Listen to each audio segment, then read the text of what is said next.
Frederick Douglass, William Wells Brown, an abolitionist leader who had escaped from slavery, invoked an heroic image of Nat Turner in an essay written during the Civil War. In the midst of this essay, he imaginatively constructed the speech Turner might have delivered to his fellow conspirators at Cabin Pond. Friends and brothers, we are to commence a great work tonight. Our race is to be delivered from slavery. And God has appointed us as the men to do his bidding. And let us be worthy of our calling. We gloried in these heroes, as children will. Sometimes we would create among ourselves, we boys in particular, our own version of what Nat did and what we would have done if we'd have been old Nat, and how that would have satisfied us greatly. While some African Americans invoked Nat Turner's name as a great black hero and liberator, most Southern whites continued to portray him as a fanatic and villain who attacked an essentially benevolent institution. This became the dominant white view throughout the nation during the late 19th and 20th centuries.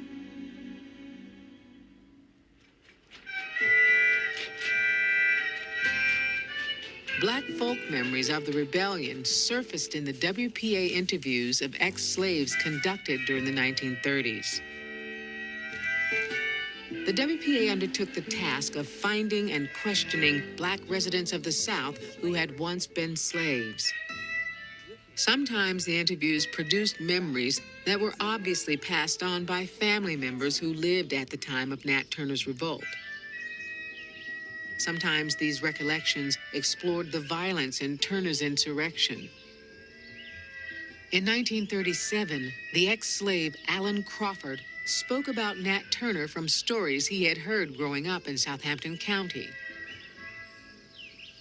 First place he got to was his mistress's house.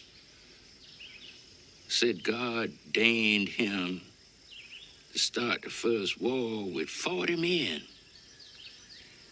Well, when he got to his mistress's house, he commenced to grab his missus's baby, and he slung him back and forth 3 times. Said it was hard for him to kill this baby, 'cause he had been so playful when he was sitting on his lap. So, third sling, he went quick about it, killing that baby.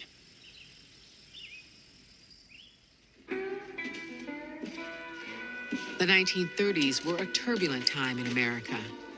It was an era of segregation when the seeds of change were beginning to be sown. During this time of racial strife, artists, writers, and playwrights were inspired to tell the story of Nat Turner and his revolt, exploring the consequences of using violence to end oppression in his time and their own. Ring the alarm bell!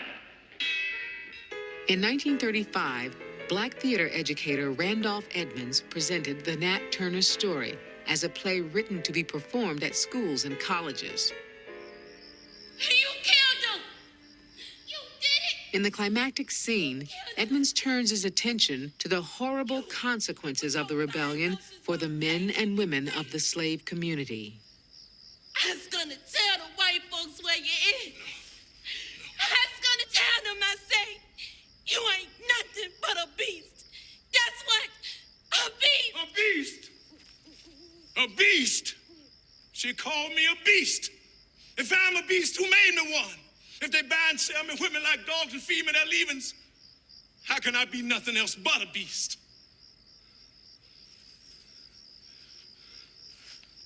Jesse's dead. Hark is captured and there ain't no army. What am I going to do now, Lord? What am I going to do?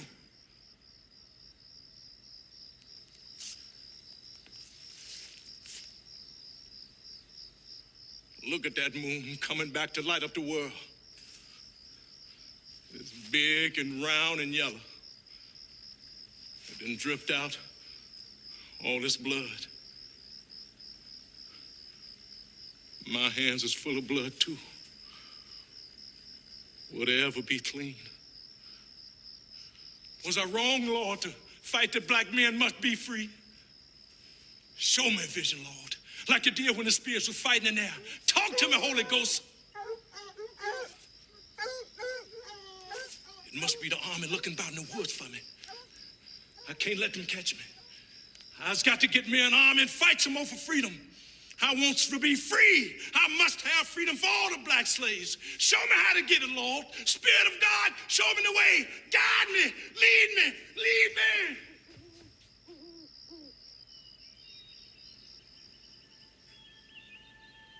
There certainly was a real Nat Turner who lived and died in Southampton County, Virginia in 1831.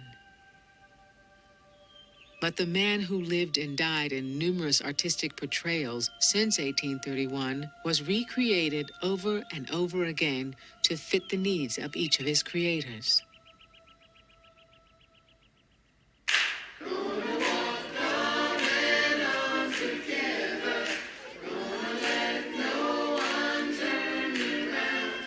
The decade of the 1950s was a watershed in our nation's troubled history of race relations. During these years, the civil rights movement began a full-scale assault on the elaborate system of racial segregation in the South. The public was exposed repeatedly to images of violence during these years.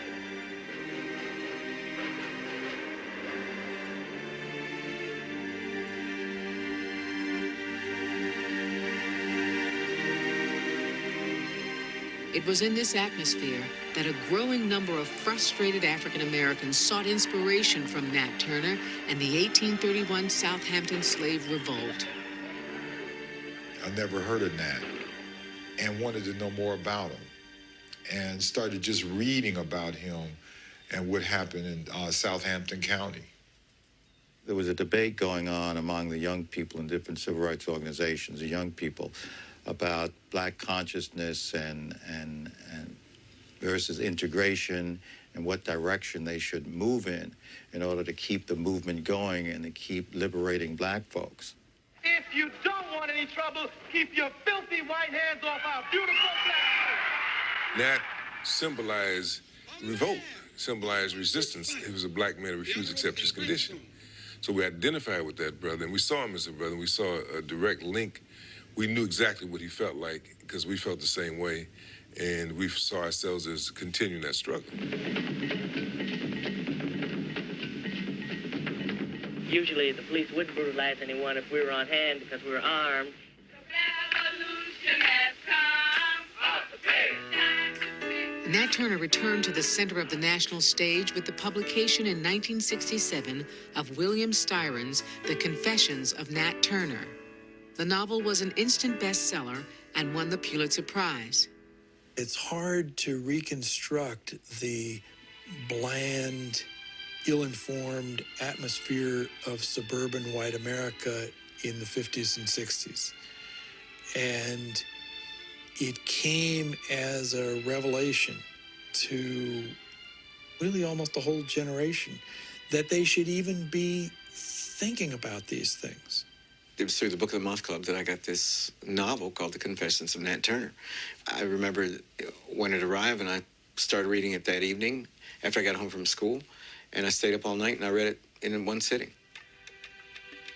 My intention had been from the very beginning to try to present a multifaceted, complex overview of slavery as an institution which totally degraded a race of people, and that included such torment upon one of its more gifted sons, namely Nat Turner, that it indeed turned him into a half-crazed avenger. My book turned him into a far more heroic figure than the actual Nat Turner was, because I gave him human dimensions. It didn't humanize Nat Turner for me, because I came to the novel with my own version of Nat Turner firmly established in my head. So to whom did he humanize? To the white community? That might be possible, since the white community has always tended to look upon our rebels, as demons and as subhumans, as people who are attacking the bastions of white civilization. When I was growing up, I was taught in American history books that Africa had no history, and neither did I. That I was a savage, about whom the less said, the better, who had been saved by Europe and brought to America. And of course, I believed it. I didn't have much choice. Those are the only books there were. I am one of the people who built the country. Jimmy Baldwin moved into my house here in Connecticut in the winter of 1960. By this time, I was boiling to write the book. And I think it was he who encouraged me more than anyone else to seize the idea of the first person and to plunge into that kind of narrative mode. Because he himself had already begun to deal with the idea of writing about white people from an intimate point of view. And he said that what you should do as a white writer is to be bold and take on the persona of a black man, Nat Turner. William Styron gave his 20th century novel the same title as Thomas R. Gray's 1831 Confessions. Examining this document for clues about Nat Turner, Styron was fascinated by a particular passage. Miss Margaret, when I discovered her, had concealed herself in the corner formed by the projection of the cellar cap from the house. On my approach, she fled, but was quickly overtaken, and after repeated blows with a sword, I killed her by a blow on the head with a fence rail. Margaret was the only person killed by Nat Turner in the course of the rebellion. She was a young white woman. Styron takes this and makes a love affair out of it between Nat and Margaret. I think African Americans generally, and whites to some extent, resented the relationship that Styron created. This was, for a novelist, the perfect question to ask. Why? Why did he do this? Wasn't there some relationship between the two of them? Now, we don't know anything about their relationship, but I was writing a novel. I wasn't writing a work of historiography, and I had a right to make a relationship between Nat and Margaret Whitehead a kind of centerpiece of the book. To tell a lie, okay. Did I ever tell you about the mass that Charlotte Tyler and I wrote together? The closeness, the stillness, Wonderful. the seclusion had created once more of a voluptuous stirring in my blood. Her eyes met mine unflinchingly, not so much coquettish as insistent, inviting, daring, and almost expecting my gaze to repose in her own eyes while she prattled blissfully on. It was the longest encounter I could remember ever having with a white person's eyes. I turned away, swept with lust again, hating her guts. Now driven close to distraction by that chattering monologue pitched at a girlish whisper, which I no longer bothered to listen to or understand. Styron's attempt to imagine a relationship between Nat Turner and the teenaged Margaret Whitehead provoked a storm of protest from black critics. Nat Turner is one of our great heroes, and we wanted him to be presented to our children in a way that preserved and protected our needs and our necessities. We need to say to our young girls, you're beautiful. Your hair's nappy, of course, your skin is black, but you are beautiful. I'm going to pause right here to make some comments. So, yeah, I mean, this is crazy. We think about everything that's going on in the world right now, right? And the information that's being exposed and revealed about people who truly have been proven to engage in that type of behavior, in those types of relationships for centuries, for generations, right? It is a norm. in many of their communities. And yet, here's someone telling a lie, telling a story about the life of someone, I believe very deliberate, to demonize, to degrade, and to defame his character. That's crazy. But I'm grateful for this film, you know? We're gonna have to do a part 3 on this too. And you're lovable and worthy of the respect of our young men. But how could we say that if our great hero, instead of affirming the beauty of black womanhood, went and affirmed the beauty of white womanhood? When I got the information from the Book of the Month Club, just reading about the book made me so angry that I tore up the newsletter, flushed it down the toilet, and wrote a letter resigning from the Book of the Month Club in protest against them picking this book. It got tremendous review. Everybody, all the critics loved it, you know. And this tells me a great deal about attitudes. They themselves have never come to grips with slavery, what it was about. But not all reviewers lavished praise on the novel. A group known as the 10 Black Writers published a volume deeply critical of Styron's image of the slave rebel. It's a book that made me particularly indignant because it was so disappointing. Because that final Nat Turner is going to get presented on the main stage of American culture, and instead of which we get this travesty. I recall one of my former owners, Mr. Thomas Moore, once saying that Negroes never committed suicide. I recollect the exact situation. Hog-killing time in Moore's puckered, pockmarked face as he labored at the bloody carcass, and the exact words spoken to 2 neighbors as I stood by listening. You ever heard of a nigger killing himself? No, I figured, Doctor, he might want to kill himself, but he gets to thinking about it, keep thinking about it, thinking, and pretty soon he's gone to sleep. Ain't that right, Nat? Yes, sir, Master Tom. That's right.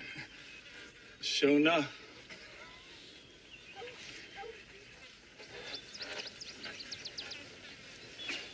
I had to admit to myself that I'd never known of a Negro who had killed himself.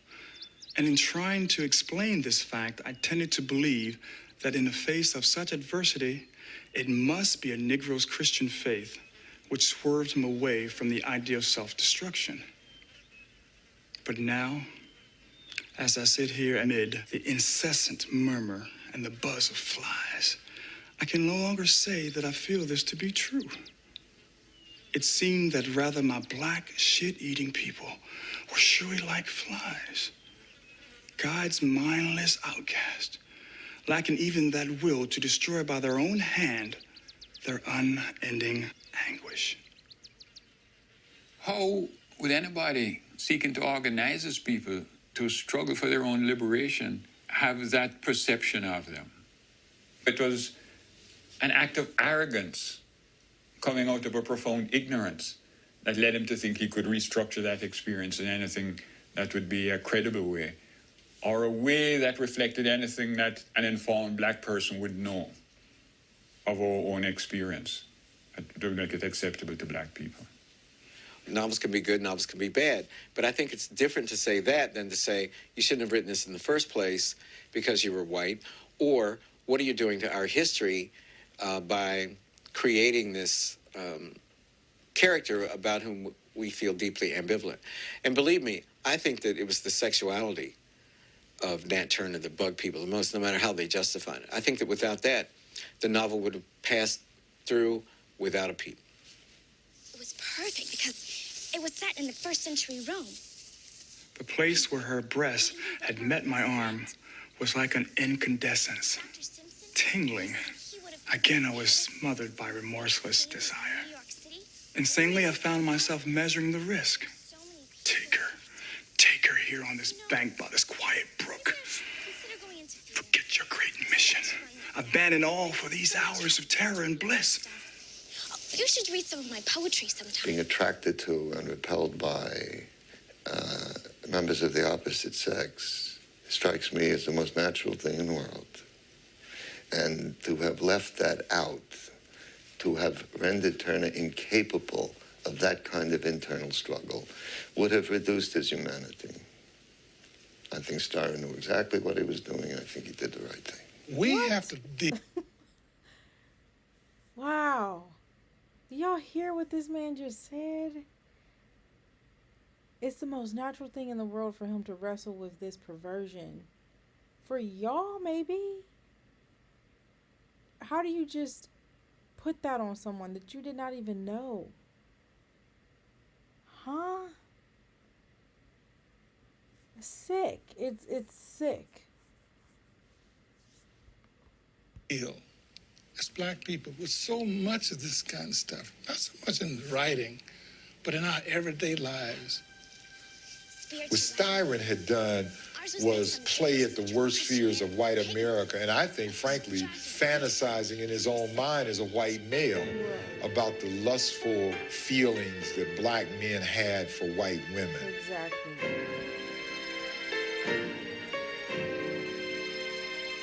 I didn't want a white woman, and I didn't know any of my brothers who did. And he did, he said that Nat wanted one. And not only did he want one, that he was willing to kill for it. And not only that that was his primary motivation.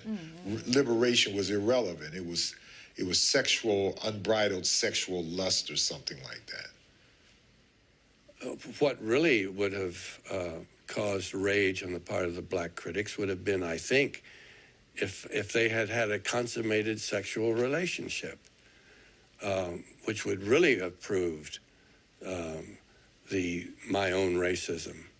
But actually, the relationship between Nat Turner and Margaret Whitehead is infinitely more complicated. It's as much filled with rage and hatred on Nat's part than any kind of unrequited love.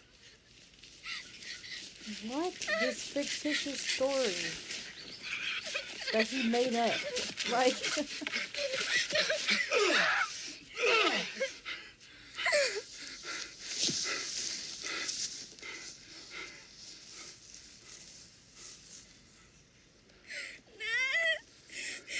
Please kill me.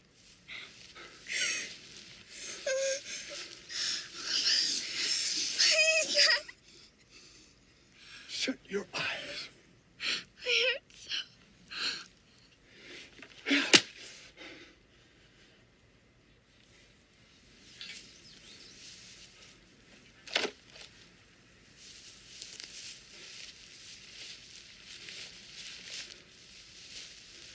He does at the end realize the horror of having killed this woman out of his rage.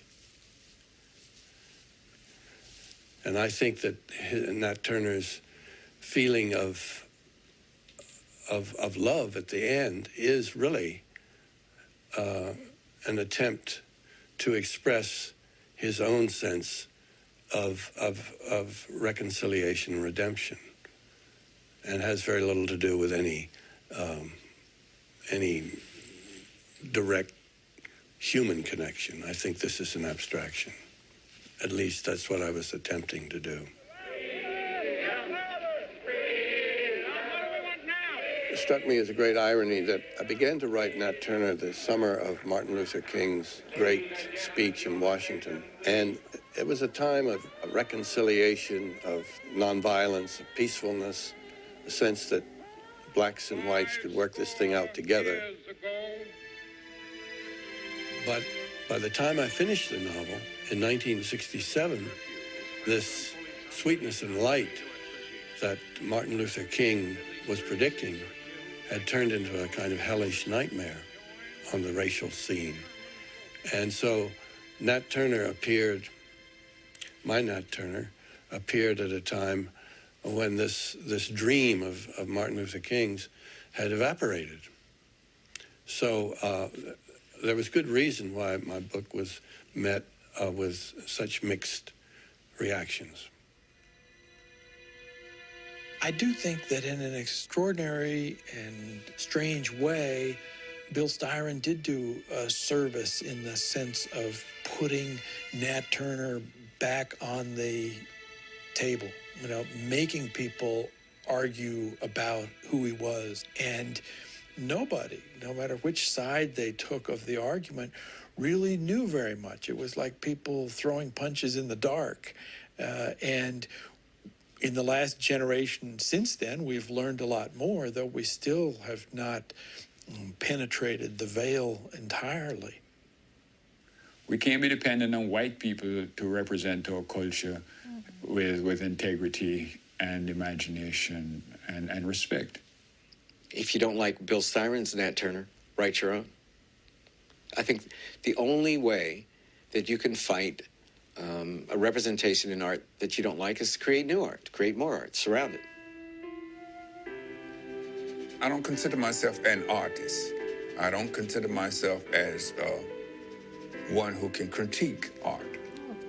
I only paint for one reason and one reason only, and that is to illustrate what is said to me through my ancestors.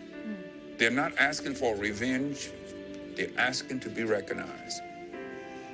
And I believe they will not rest in peace unless their story is heard, and unless their voices are heard. But can any work of art move Americans closer to an agreement on the meaning of Nat Turner and his revolt? Sally!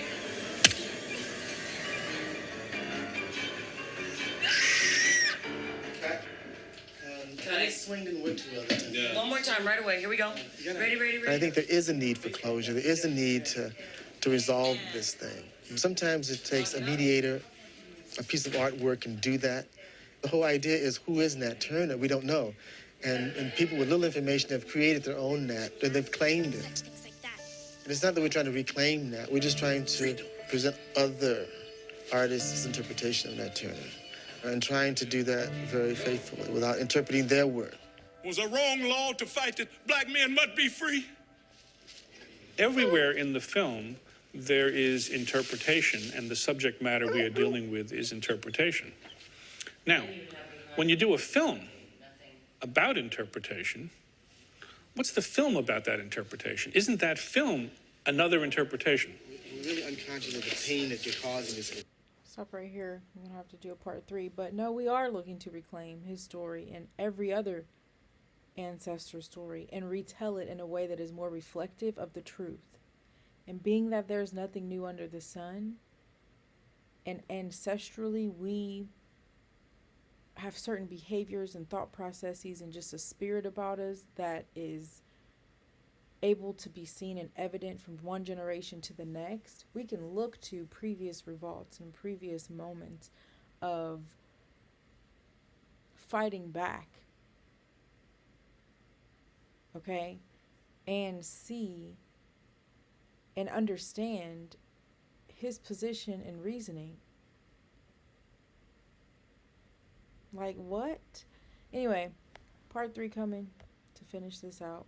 Subscribe, like, share.